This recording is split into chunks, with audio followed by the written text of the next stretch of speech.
지난주에 이어서 또 이렇게 이번 주도 말씀을 전하게 되니까 저도 너무 이제 하나님의 은혜를 전할 마음이 기대가 되고요. 여러분도 말씀을 통해 은혜를 받을 기대를 가지고 이 자리에 나오셨을 줄 믿습니다. 기대는 우리 인생을 추진해가는 원동력이라고 말할 수 있습니다. 어릴 때 이제 학교 다닐 때는 빨리 방학이 됐으면 좋겠다 하는 마음을 가지고 학기 말에 가슴이 뛰죠. 또 이제 방학이 끝날 때쯤 되면 빨리 학교 가서 친구들 만나야겠다 하는 기대로 또 가슴이 부풀어 오릅니다. 원하는 대학에 만약에 들어가고 싶은 기대가 있다면 그 학생들은 열심히 최선을 다해서 공부하며 입시를 준비하게 되죠. 또 대학에 들어가면 자기가 꿈꾸는 미래를 위해서 이것저것 필요한 것들을 채워나가는 그런 모습으로 그 기대가 그 사람의 모습을 바꿔가죠. 만약에 마음에 드는 이성을 만나면 정말 이 아가씨 아니면 이 멋진 남자와 함께 어떻게 앞으로 인생을 살아가면 얼마나 행복할까, 그 기대감에 정말 매 순간 최선을 다하게 되고 미래를 준비하는 그런 모습을 갖게 됩니다. 결혼해서 이제 아이를 낳게 되면 어떻습니까? 자녀의 미래에 대한 기대를 품고 정말 자신을 희생하면서 최선을 다해서 양육을 하게 되죠. 이렇듯 기대는 우리 인생에 있어서 매우 중요한 요소라고 할 수 있습니다. 그런데 우리가 이렇게 우리의 인생에 기대를 품고 살아가듯이 영원한 심판으로 멸망당에 마땅할 우리를 예수 그리스도의 십자가를 통해서 구원하신 하나님 아버지께서도 저와 여러분에게 기대를 품고 계시다는 거죠. 과연 하나님께서는 목양교회에 그리고 성도 여러분 한 분 한 분에게 어떤 기대를 품고 계실까요? 저희가 지난주에 하나님께서 놀라운 은혜로 멸망 직전에 있는 백성들을 구원하시면서 그들에게 회개로 돌아오기를 기대하고 계시다는 말씀을 잠깐 드렸습니다. 오늘은 과연 하나님께서 우리에게 기대하시는 그 회개와 그 회개에 합당한 열매가 무엇인지를 구체적으로 살펴보는 시간이 되면 좋겠습니다. 오늘 말씀을 통해서 우리를 향한 하나님의 기대가 무엇인지를 발견하고 이를 통해서 신앙의 기초를 다시 한번 세워가는 저와 여러분 되시기를 축원합니다. 자, 오늘 본문 10절을 딱 펴시면 아주 충격적인 이름으로 유다의 지도자들과 백성들을 부르고 있습니다. 바로 소돔의 관원들아, 고모라의 백성아. 하나님께서 베푸신 은혜를 기억하지 못하고 불의를 행하고 하나님의 징계를 제대로 깨닫지 못하고 회개하지 않는 유다의 모든 백성들, 그리고 그 지도자들을 소돔과 고모라의 백성들, 지도자에 비교하고 있다는 거죠. 9절에서 만약에 유다와 예루살렘이 하나님이 공의로운 심판을 행하셨다면 바로 너희들의 운명이 소돔과 고모라처럼 철저하게 멸망당했을 것이다, 이렇게 말씀했습니다. 왜 그렇습니까? 유다와 예루살렘 백성들의 타락이 소돔과 고모라의 타락과 다르지 않았기 때문입니다. 너무너무 충격적이에요. 하나님께서 어떻게 당신의 언약 백성을 소돔과 고모라의 백성과 비교하실 수 있을까? 왜 그렇습니까? 소돔과 고모라는 의인 10명이 부족해서 멸망당한 성읍이기 때문에 그렇습니다. 구약 전체를 통해서 소돔과 고모라가 언급될 때면 그것은 하나님의 멸망당에 마땅할 성읍들, 그리고 하나님의 멸망을 통해서 완전히 사라져버린 성읍들을 가리키는 표현이기 때문입니다. 인간의 모습으로 소돔에 살고 있는 롯을 두 천사가 찾아갔어요. 그 당시 관습을 따르자면 소돔의 주민들은 먼 길을 걸어온 나그네를 돌보고 대접하는 것이 마땅했습니다. 근데 오히려 그 사람들은 사람의 모습을 하고 온 천사들을 성적으로 범하겠다고 으름장을 놓았던 것이죠. 그런데 언약 백성들의 모습이 그들보다 전혀 나을 것이 없다고 본문은 말씀하고 있는 거죠. 도대체 그들의 모습이 어떻게 이토록 엄중한 경고를 받고 있습니까? 저 여러분이 본문을 통해서 꼭 주목해야 될 사실이 있다면 유다 백성의 모습이 하나님 앞에 예배하는 데 소홀했기 때문이 아니라는 겁니다. 저희가 11절에서 15절의 내용을 계속 살펴보면 유다 백성들이 얼마나 최선을 다해 하나님께 예배하고 제사했는지 드러나죠. 먼저 11절 볼까요? 그들이 드리는 제물은 무수한 제물이었습니다. 여기에 언급된 짐승들, 숫양, 살찐 짐승, 숫송아지, 어린 양, 숫염소는 그들이 얼마나 좋은 제물을 드렸는지를 알 수 있게 하죠. 더군다나 그들은 율법의 규정대로 고기와 기름을 태워드렸고 피를 제단에 뿌렸고 분향하며 하나님을 기쁘게 하려고 애썼습니다. 12절 13절을 볼까요? 그들은 또한 최선을 다해 절기에 모여서 예배를 드렸습니다.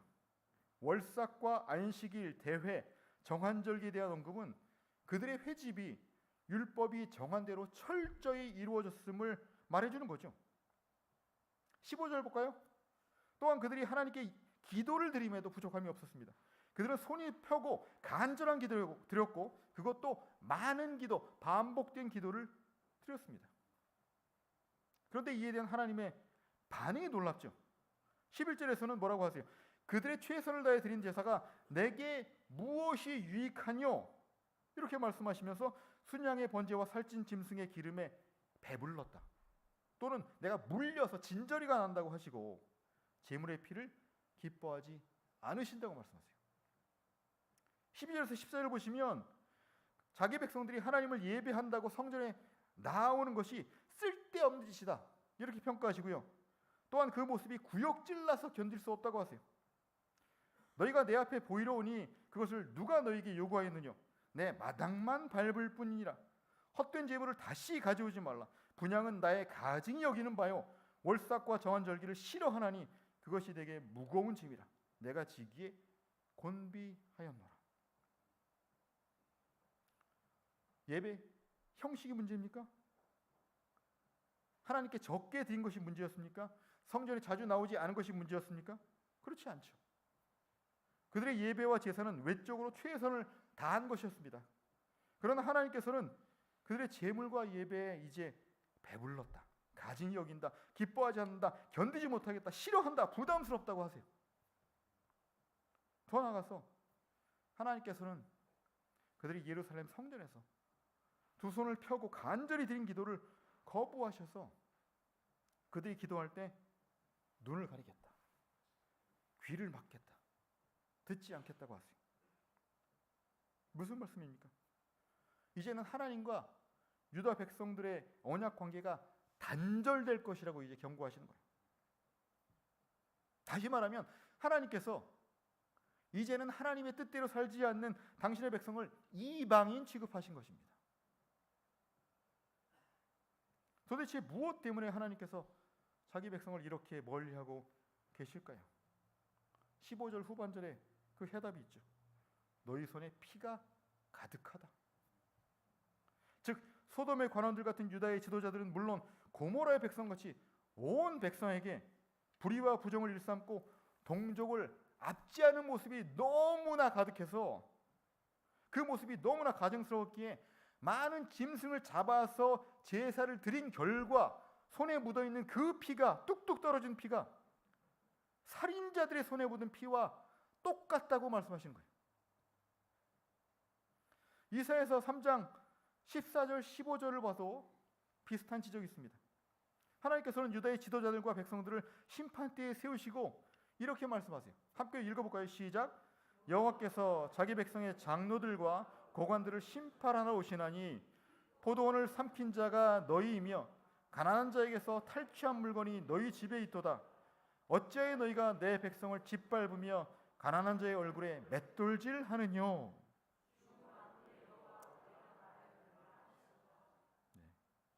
얼마나 충격적인 비유입니까? 자기의 유익을 위해서 가난하고 소외된 자의 아픔을 아랑곳하지 않고 무지하게 희생시키고 있는 모습이 마치 밀을 갈아서 밀가루를 내기 위해 맷돌 사이에 그 곡물을 집어넣고 돌리는 것 같았다는 거죠. 그 잔혹함과 그 잔인함이 이제는 하나님이 더 이상 두고 보실 수 없는 지경에 이르렀다는 겁니다. 여러분은 하나님의 이러한 평가에 어떻게 반응하시겠습니까? 하나님, 그래도 저희가 하나님 섬기잖아요. 하나님, 저희가 그래도 신앙생활 열심히 하려고 얼마나 애를 쓰는데요. 저희가 새벽 기도도 하고요, 11조도 하고요, 절기마다 헌금도 하고요, 가끔 금식도 하는데 하나님 너무하세요. 소돔의 관원들, 고모라의 백성이라니요, 살인자들이라니요.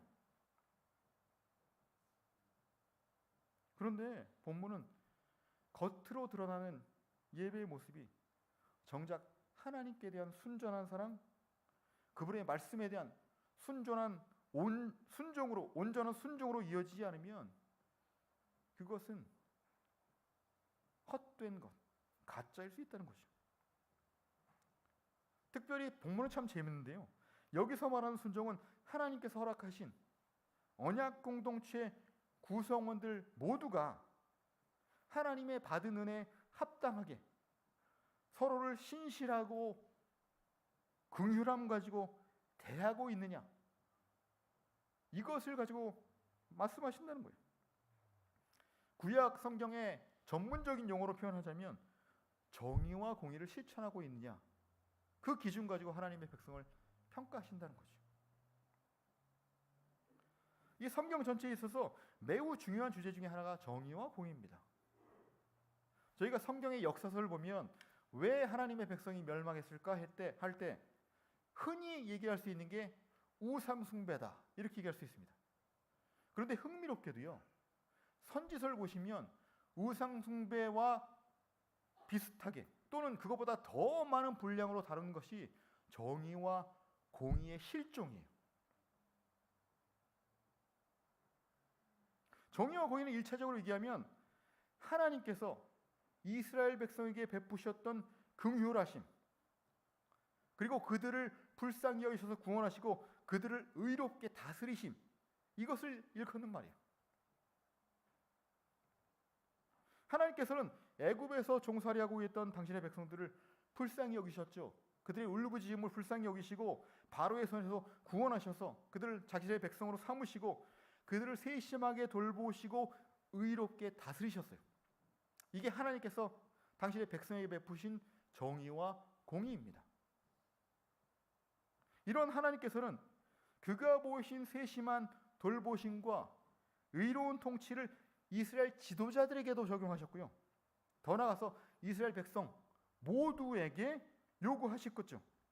이것이 바로 언약 공동체 운영의 원리, 생존의 원리라고 하신 거죠. 먼저 지도자들은 이스라엘 백성들이 사회적, 경제적 고통에 빠지지 않도록 세심하게 돌봐야 했고요. 또 그들에게 벌어지는 어려움이 있으면, 소송이 있으면 정당하게, 공의롭게, 정의롭게 재판해야 했습니다. 이스라엘 백성들 어떤가요? 동족을 속이거나 이자를 받으면서 자신의 이익을 추구하면 안 된다는 것이 구약의 율법이. 더 나아가서 이스라엘 백성들은 친족이 만약 경제적 어려움에 빠져서 누가 남의 집에 종살이를 하는 경우가 생기거나 아니면 하나님께서 주신, 각 가정에 주신 기업이라는 땅을 만약 담보로 사로잡은 그런 상황에 빠지면 좀 넉넉한 친족이 가서 돈을 주고 그들을 구해오거나 땅을 되찾아오라고 명령하세요. 면제년이나 희년도 마찬가지죠. 매년 7년째가 되면 다시 돌려주는 거죠. 특별히 희년이 되면 모든 것이 다 원상복귀가 되는 겁니다. 남이 어려워서 빌린 돈 가지고 못 갚았네? 그러니까 이것은 내 땅이야 할 수가 없다는 거죠. 왜 고아와 과부 나그네를 얘기합니까? 스스로 경제적으로, 사회적으로 지탱할 수 없는 사람들이니까 그렇잖아요. 그런 사람들을 돌보라는 거죠. 다시 말해서 하나님의 백성 중 누구 하나라도 하나님께서 베푸시는 언약의 풍성한 복, 즉 샬롬을 누리는 데서 제외돼서는 안 되도록 서로를 아끼고 사랑하고 돌보라. 그것이 하나님의 명령이었다는 거죠. 그런데 이사야 선지자가 사역하던 주전 8세기에 이스라엘 유다 백성들은 그렇지 않았다는 겁니다. 재판관들은 뇌물을 받고 불이하게 판결하고요. 지도자들은 자신의 힘과 지위를 이용해서 기업으로 물려받은 땅들을 빼앗아서 땅을 넓혔어요. 백성들은 서로를 속이면서 신족들을 공경에 빠뜨렸습니다. 같은 시대 북이스라엘에서 사역했던 아모스 선지자는 이렇게 얘기해요. 고관들은 상하궁에서 부유하게 살고 있다. 근데 그러면서도 연약한 동족, 빚 때문에 자기 집에 있는 그 동족을 흰 한 켤레 값을 받고 외국의 노예로 팔아버렸다. 이렇게 고발해요. 이사야 선지자는 이런 그들의 모습이 소돔의 관원들, 고모라의 백성들과 뭐가 다르냐는 거죠. 저희가 신약으로 한번 생각해 보십시오. 예수님께서 왜 서기관들과 바리새인들을 꾸짖으셨습니까? 그들이 하나님께 예배하지 않았습니까? 그들이 헌금하지 않았습니까? 그들이 율법의 조항을 어겼기 때문에 그렇습니까? 그들은 누구보다도 율법을 철저히 해석해서 지키려고 애를 썼던 사람들이에요. 그들은 누구보다도 헌신적으로 헌금하고 기도하고 금식했던 사람들입니다. 그런데 예수님께서는 그들이 정의와 긍휼과 믿음을 버렸다고 마태복음 23장에서 말씀하세요. 하나님께서 요구하셨던 것은 정의였고 긍휼함이었고 서로에 대한 신실함이었는데 그들의 신앙생활에는 껍데기 외식하는 모습만 있었지 하나님을 닮은 모습이 없었다는 거예요. 이런 맥락에서 여러분 한번 마태복음 25장 31절에서 46절을 한번 살펴보세요. 그러면 비로소 이해가 돼요. 왜 예수님께서 마지막 때에 양과 염소를 구분하는 최종적인 심판을 말씀하시면서 구원받는 자들은 예수님이 줄일 때 먹을 것을 주고 목마를 때 마시게 하고 나그네 되었을 때 영접하고 헐벗을 때 옷을 입히고 병들었을 때 돌보고 옥에 갇혔을 때 돌본 사람들이다 라고 하셨을 거예요. 왜 그렇습니까? 바로 정의와 공의의 정신이 구약뿐 아니라 신약에 있어서도 구약의 언약 백성 공동체가 뿐 아니라 신약의 새 언약 예수 그리스도를 머리로 하는 교회 공동체에도 핵심이라는 거죠. 그래서 마태복음 25장 40절에 보면 너희가 여기 내 형제 중에 지극히 작은 자 하나에게 한 것이 곧 내게 한 것이다. 이렇게 말씀하시죠. 45절에 가면 이 지극히 작은 자 하나에게 하지 아니한 것이 곧 내게 하지 아니한 것이다. 이렇게 말씀하세요. 여러분 이 말씀을 기준으로 여러분의 신앙생활을 평가하면 어떻습니까? 여러분의 삶에는 정의와 공의가 담겨 있습니까? 공평하신 하나님, 고아와 과부를 돌보시는 그 하나님의 인격을 닮은 모습, 자신의 목숨까지라도 내어줄 수 있는 이웃에 대한 사랑이 있느냐는 겁니다. 죽을 수밖에 없었던 죄인이 용서받은 그 하나님의 자비하심이 여러분의 삶에 담겨 있습니까? 자신의 독생자 아들을 이 땅에 보내셔서 십자가에 죽이시기까지 우리를 구원하시겠다고 약속하셨던 그 하나님이 행하셨던 그 하나님의 신실하심이 여러분께 있습니까? 이 자리에 계신 어느 누구도 자신 있게 저는 온전합니다 답할 수 없죠. 저도 마찬가지예요. 저도 마찬가지예요. 저와 여러분은 사실은 하나님의 그 놀라운 은혜로 구원을 받았어도 매일 넘어지는 연약함이 있어요. 제가 만약에 하나님의 절대적인 기준으로 판단했다면 박덕준이라는 구제불능한 폐역자를 포기하고 다른 사람을 찾았을 겁니다. 근데 하나님께서는 여전한 기대를 품고 계시고 여전히 돌이켜 하나님의 기대를 채우는 자녀가 되기를 원하신다는 거죠.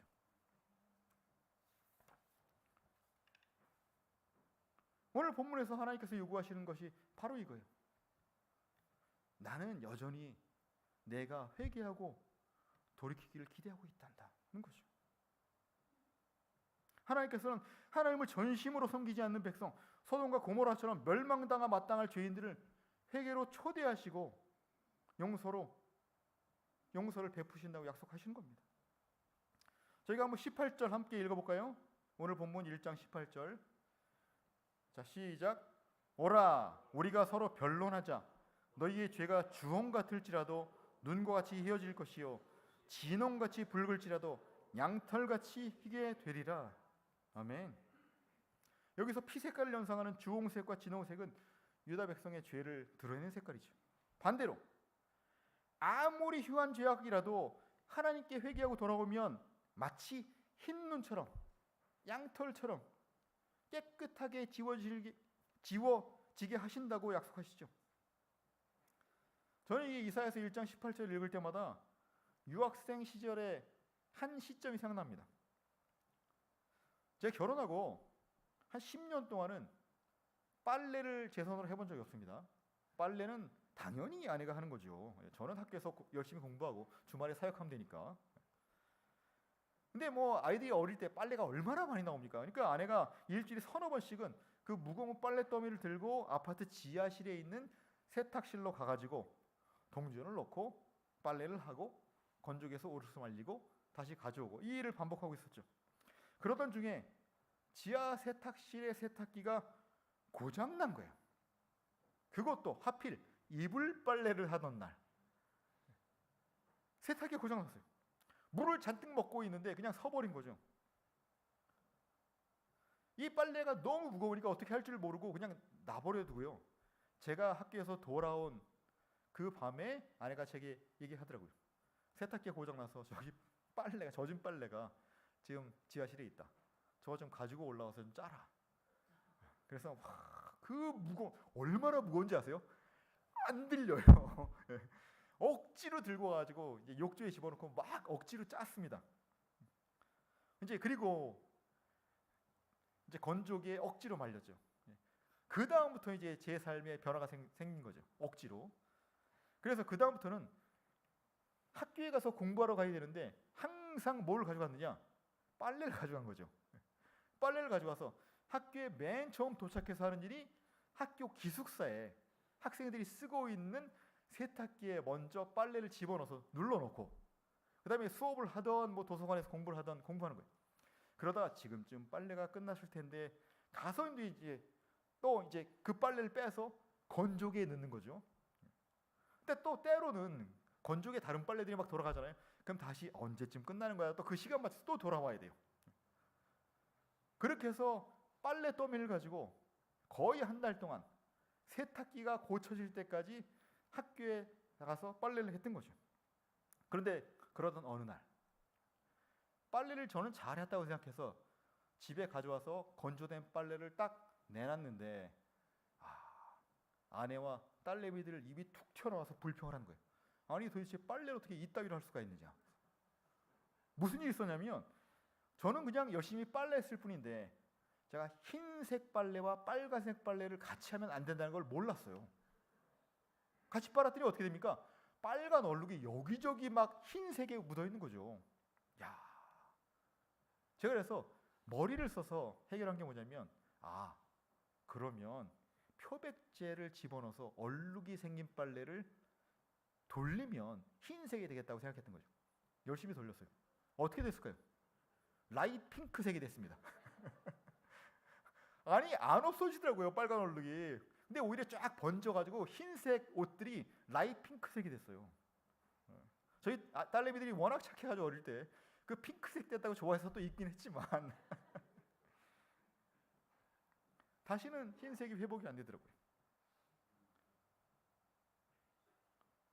저희의 모습은 그래요. 매일같이 실패해서 정말 진홍색, 주홍색 같은 저희의 죄는 아무리 빨고 빨아도 결코 흰색이 되지 못합니다. 그런데 하나님께서는 우리가 회개로 돌이키기만 하면 우리의 주홍 같은 죄, 우리의 진홍 같은 죄도 눈처럼 양털처럼 만드신다는 거죠.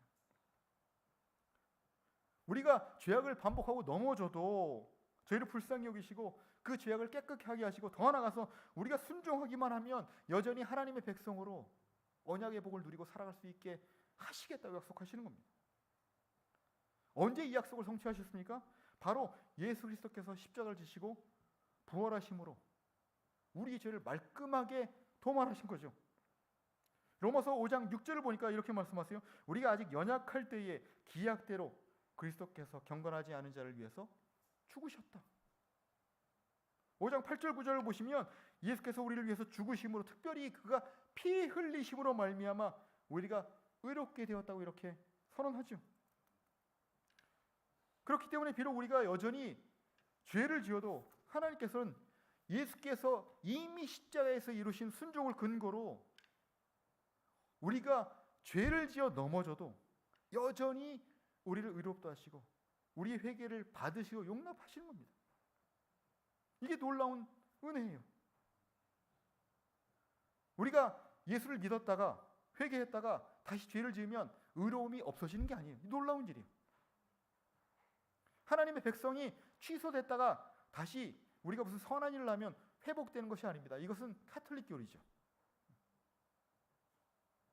성경은 어떻게 말씀합니까? 이미 예수께서 이루신 십자가의 순종이 우리의 과거와 현재의 미래의 모든 죄를 다 깨끗게 하신 거예요. 우리는 회개로 반복해서 하나님께 돌아가면 하나님께서 우리를 받아주시고 언제든지 용서하시는 거죠. 그래서 로마서 8장 33절 34절을 보시면 이렇게 말씀하죠. 누가 정죄하리요? 죽으실 뿐 아니라 다시 살아나신 인 그리스도 예수시니 그는 하나님 우편에 계신 자요 우리를 위하여 간구하시는 자시니라. 아멘. 놀랍지 않습니까?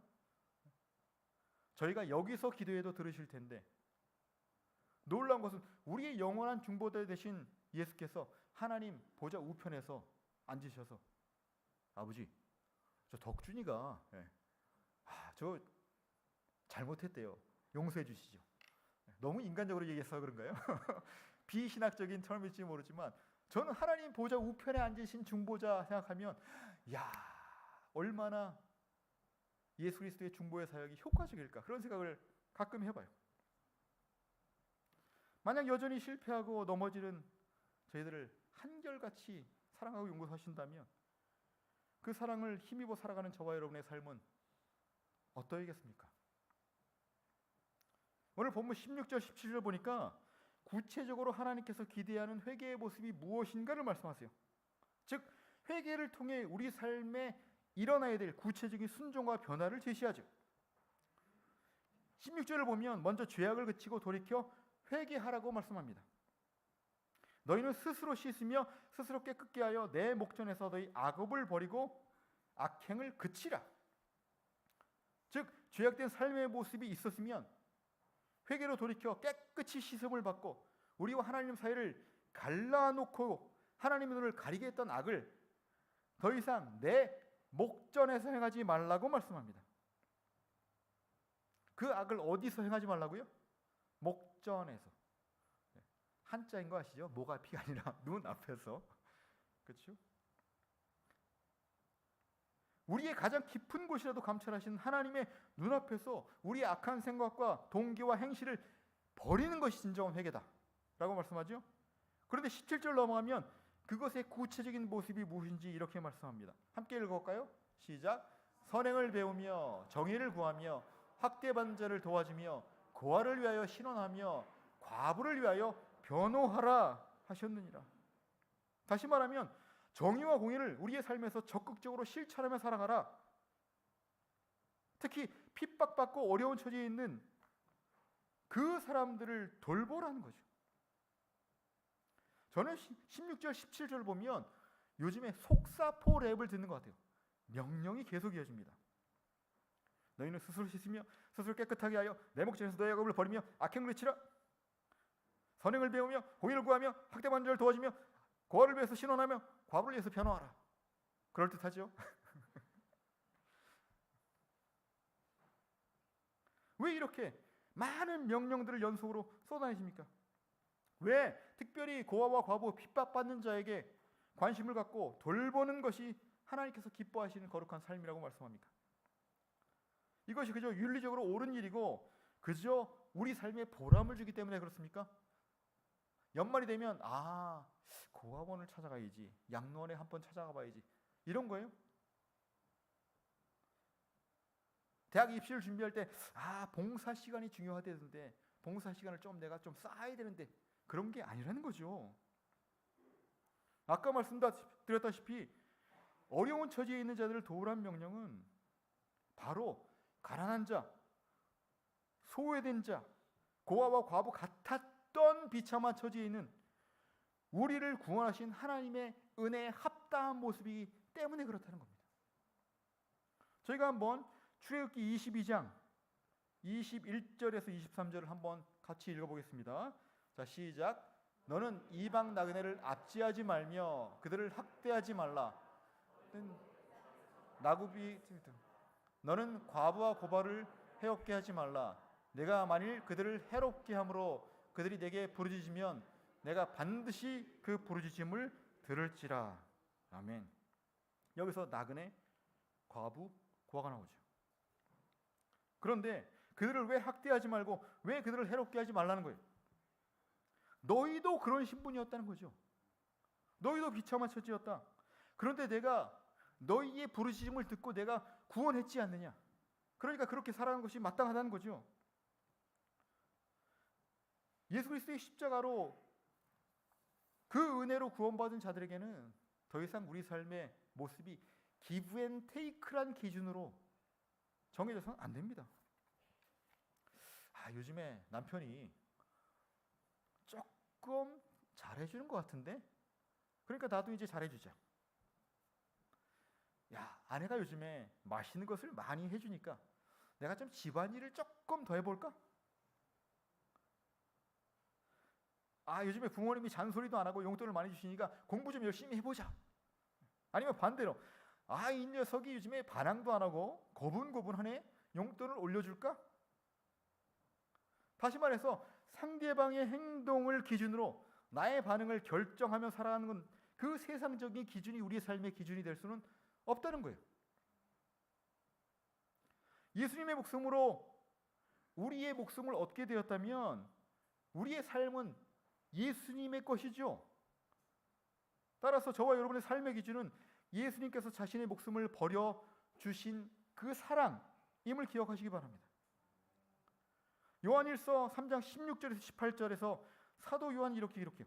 그가 우리를 위하여 목숨을 버리셨으니 우리가 이로써 사랑을 알고 우리도 형제들을 위하여 목숨을 버리는 것이 마땅하니라. 누가 이 세상의 재물을 가지고 형제의 궁핍함을 보고도 도와줄 마음을 닫으면 하나님의 사랑이 어찌 그 속에 거하겠느냐. 자녀들아, 우리가 말과 혀로만 사랑하지 말고 행함과 진실함으로 하자. 저는 요한복음 3장 16절만큼이나 요한일서 3장 16절을 너무 좋아해요. 우리도 형제들을 위하여 어떻게 하는 게? 목숨을 버리는 것이 마땅하니라. 목숨을 버리는 것이 마땅하니라. 그게 제자의 삶이라는 거예요. 야고보서에서 왜 행함이 없는 믿음은 죽음이라고 합니까? 특별히 야고보서 2장 그 부분에 14절에서 17절을 보시면 어려운 처지에 있는 형제들에게 평안히 가세요. 좀 따뜻하게 지내세요. 좀 든든히 드시지. 이렇게 말로 하면서 필요한 것들을 채워주지 않는 것은 아무 유익이 없다. 그 믿음은 가짜다고 얘기하잖아요. 왜 그래요? 바로 우리가 가난한 자, 소외된 자, 어려움을 당한 자를 돌보는 것, 돌보지 않는 것, 그것은 우리가 과연 하나님을 그만큼 사랑하고 그 은혜에 우리가 제대로 깨닫고 하고 있느냐라는 증거라는 거죠.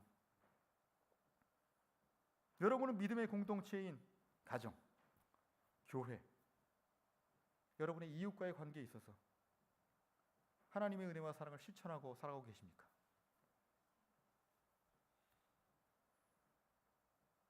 말씀을 맺겠습니다.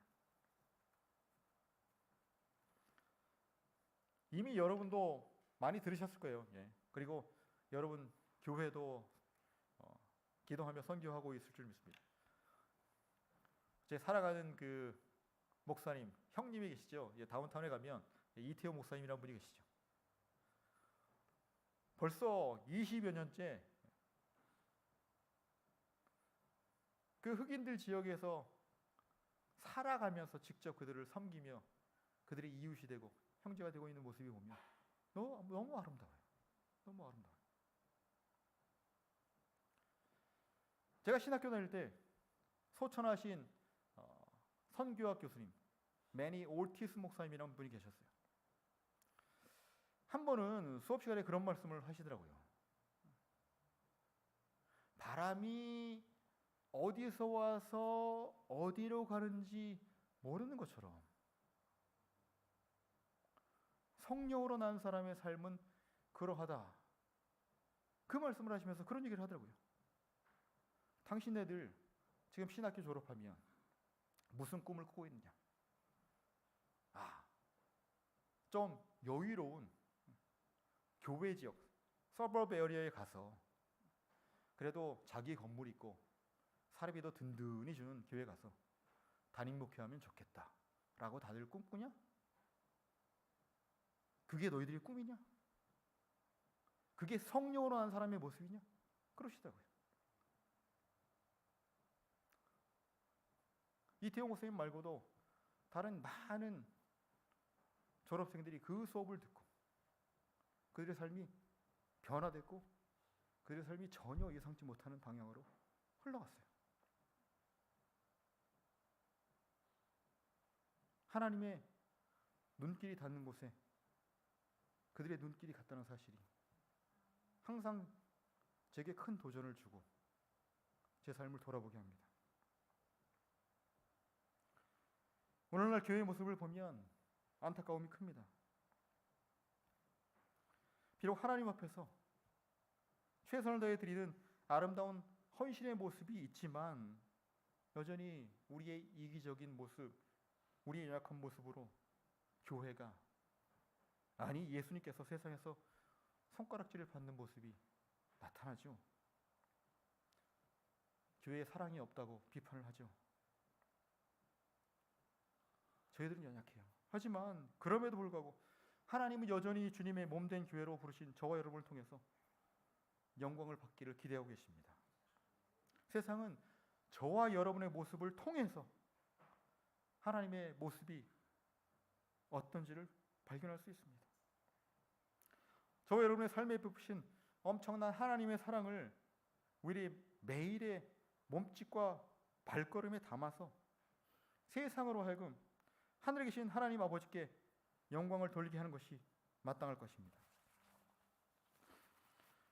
소돔과 고모라의 백성과 다름없었던 우리를 위해서 십자가를 지신 예수 그리스도의 사랑과 은혜를 기억하시는 가운데 매일 우리의 모습 속에 나타나는 소돔과 고모라를 주님 앞에 내려놓고 회개하고 또한 회개에 합당한 열매를 맺음을 통해서 하나님께서 저와 여러분에게 품으신 기대를 채우며 살아가는 목양교회 그리고 모든 성도들 되시기를 주님의 이름으로 축원합니다.